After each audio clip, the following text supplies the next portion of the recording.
রহমান রহিম। সমস্ত প্রশংসা মহান প্রতিপালকের, যার অশেষ রহমত এবং কুদরতের উসিলে আমরা ভালো আছি। শুকরিয়া আদায় করি মানবতার মহান নায়ক, যিনি মানবতা শিখিয়েছেন, হযরত মুহাম্মদ সাল্লাল্লাহু আলাইহি ওয়াসাল্লাম।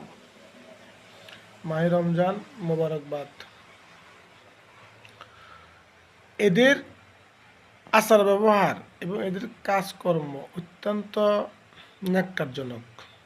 ইহুদি খ্রিস্টানদের, এরা আল্লাহর সীমানা অতিক্রম করে ফেলেছে। রমজানে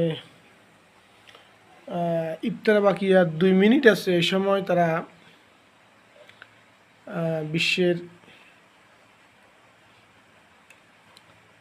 ইসলামিক নেতা, ধর্মীয় নেতা খামেনি রহমাল্লাহু এর উপর হামলা করে এবং তিনি শাহাদাত বরণ করেন।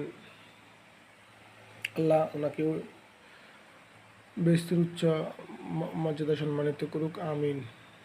তবে আমি এই বিষয়ে মহান রব্বুল আলামিনের সীমানা অতিক্রম করলে ফেরাউন এবং নমরুদের চেয়েও আপনি ক্ষমতাশালী নয়। মহান রব্বুল আলামিন ফেরাউন এবং নমরুদকে অনেক ক্ষমতা দিয়েছেন। যখনই সীমা লঙ্ঘন করছেন তখনই তিনি প্রয়োজনীয় ব্যবস্থা নিচ্ছেন। ডোনাল্ড ট্রাম্প, আপনাকে বলি, ইসলামে প্রবেশ করেন, কালেমার দাওয়াত পড়েন, তওবা করেন, নয়তো আপনার উপরে মহান রব্বুল আলামিন যদি আপনি অবাধ্য হন তাহলে তিনি কঠোরতম কঠোর ব্যবস্থা নেবেন।